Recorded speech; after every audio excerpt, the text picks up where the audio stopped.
Hi everybody, and welcome to Paula's Kitchen. I'm starting a new YouTube channel because I'm here at the lake isolating because of COVID, and I have one person living with me. And let me show you the person. It's Miss Bella, and Miss Bella smells a lot of peanut butter and sweet potato, two of her favorite things. Anyway, I'm just gonna start cooking stuff that I cook or that I find interesting that I wanna share with you and go with it. I don't know how long I'll do this, but I need something to fill the time. So I'm gonna share a recipe that my daughter shared with me. I'll put this up for a second so you can see me. I think it's from Chocolate Cover Katie. I'll have to find that. Shh. Anyway, it's for sweet potato brownies. And my daughter, let me get her up again, is now a vegetarian. She's been a vegetarian almost a year. And she's made this, and it really looks good. I wanted to change it up a little and put orange zest in it and orange juice, but I don't have a zester here in my kitchen. I have a lot of different stuff. My mother-in-law stocked me 11 years ago with quite a few interesting things, like this one. If anybody knows what this is, let me know. You push it, and this comes out. What the heck is this? All I can think of is maybe it's like to grab an olive or something. It's kind of funny. Anyway, so I'm gonna go ahead and start. Move this down here. And what I did, the recipe called for 3/4 cup of sweet potato. I don't really know how you measure that. I wanted to go ahead and bake the whole sweet potato. I thought that was the best way to get it very moist. I think if you microwave it, it could dry out.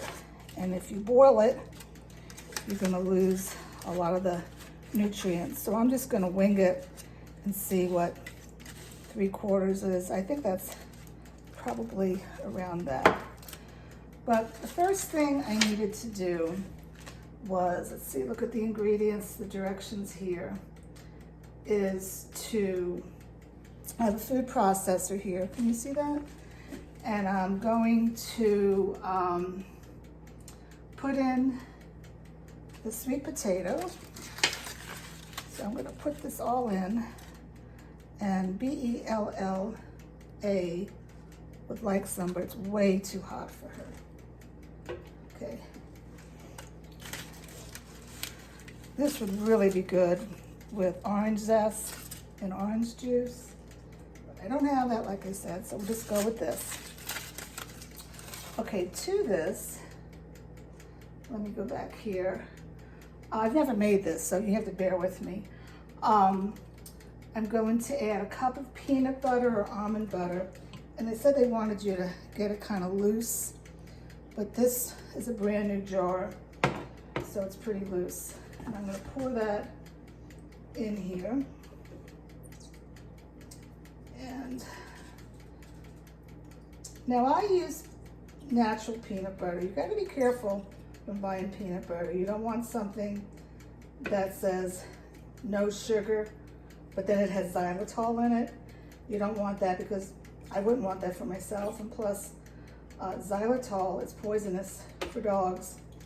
And dogs like peanut butter, and I like to share things with my dogs. So you want to get natural peanut butter. The ingredients should just say peanuts, nothing else. Okay, so here's the peanut butter, and let's see what else needs to go in here. 1 teaspoon of vanilla. I had to buy this online at Amazon because I normally buy at Costco, but I haven't been to a Costco in over a month.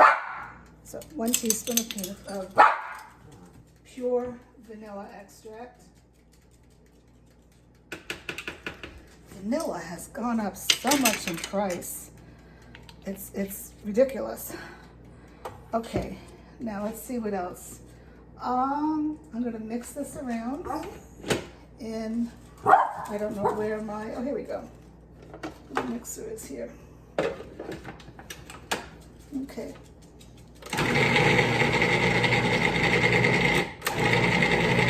So what I'm trying to do is get a nice puree out of this. And let's see if it's working. It is working. I'm gonna mix it some more. You know, at the lake house, I don't have my normal stuff. This food processor is a Cuisinart, and it's probably 20 years old. I have a huge KitchenAid food processor at home. I almost grabbed it to come up here to the lake, but I decided not to. Okay, so now we've gotten that done, and now we're going to go back to this. What I did was, it's calling for a quarter cup. It's calling for a quarter cup of oats plus 2 tablespoons. And I got these at Costco. When you get oats, you want to get the ones that are non-GMO organic. That will guarantee that it has no Monsanto in it, okay? Very important to get that, because everybody knows that Monsanto stuff is just horrible. So what I did was, I measured it out, and I put it in this, I have a Ninja blender. I have a lot of cleaning to do after this recipe. And I made oat flour out of it. You can use whatever flour you want, but I had oats.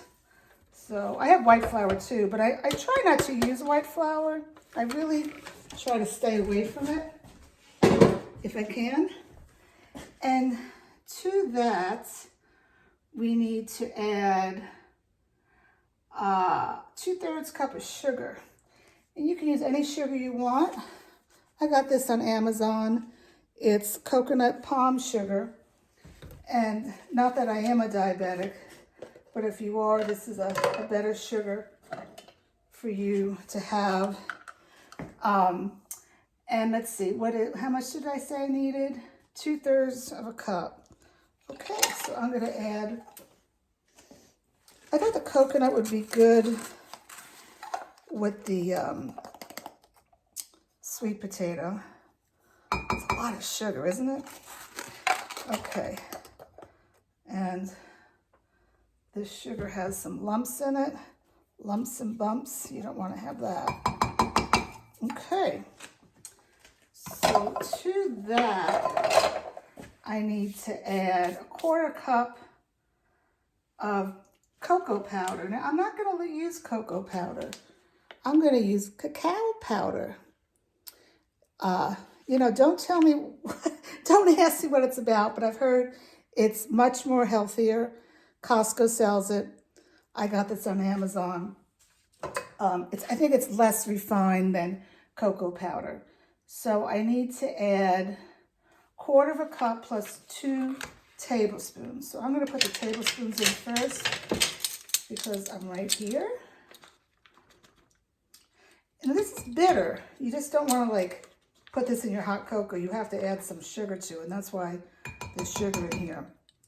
There's no sugar in this. If you're on a keto diet, this would be very good for you to have. And 1/4 cup.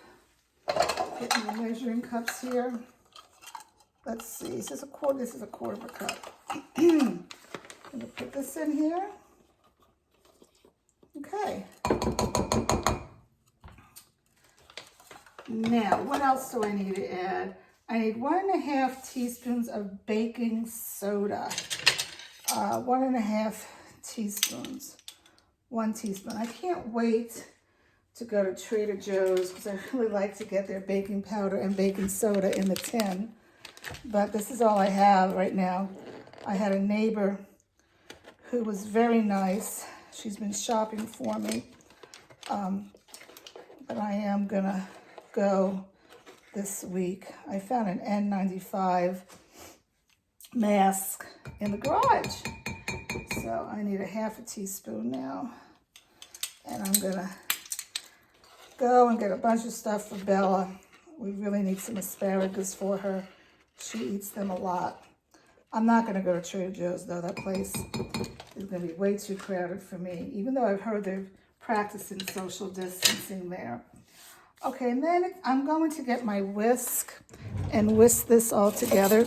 It asks for salt, but you know what? There is some salt in this peanut butter, so I'm not gonna do that. This whisk, look at this. My sister and brother-in-law gave me this one year for Christmas, and I brought it up to the lake. I always thought it was a unusual whisk, but it really does great for mixing eggs together. When I do Bella's recipes here for 9 eggs, or a dozen eggs, it does great. So I'm mixing this all together. You always want to mix everything together. I think I may be missing some ingredients, so let me see. Flour. Okay, we need to put in the chips. Half a cup of chips. And it says to use mini, but beggars can't be choosy. And I have a half a cup of chips. Let's see here. And I'll mix this in here. My husband's probably saying, Paula, how much money are you spending? I had to go ahead and order some food storage things because, you know, this house is, we only come here like 2 weeks out of the year because, you know, we're just busy or whatever. And, I mean, it's stocked, but it's not stocked for the way I want to do it for, you know, I'm going to be here until at least at least August. Okay, so what did I do with that whisk? Put that in here. And now, let's see what we need to do. Go back to here, and it says pour the dry ingredients into the wet ingredients. Okay, and I think I have all the ingredients in here. Sweet potato, butter, the peanut butter, the vanilla, the flour, the chips, the sugar, cocoa, baking powder. I'm not going to do salt. So I'm going to pour this in here. I'm going to do a little at a time. And I'm glad I'm doing the food processors because maybe it'll cut up the chocolate chips. You don't want to put it all in at one time because it's a lot of powder. It's going to fly everywhere. Okay. All right. I'm sure it's flying anyway. You guys let me know what you want me to cook. Maybe I'll make Italian meatballs one time with homemade sauce.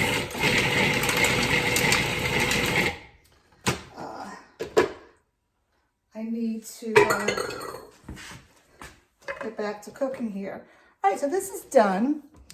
And I'm going to get another spatula. I love my spatulas that are at home, but beggars cannot be choosy. I have lined a baking dish with parchment. Parchment is my best friend. I love using it for everything.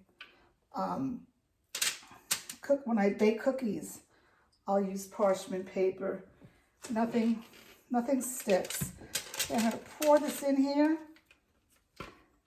And this food processor did okay for being over 20 years old, I must say. All right, and I'm just going to press this in here. And then I'm just going to bake it for, how long do I need to bake this for?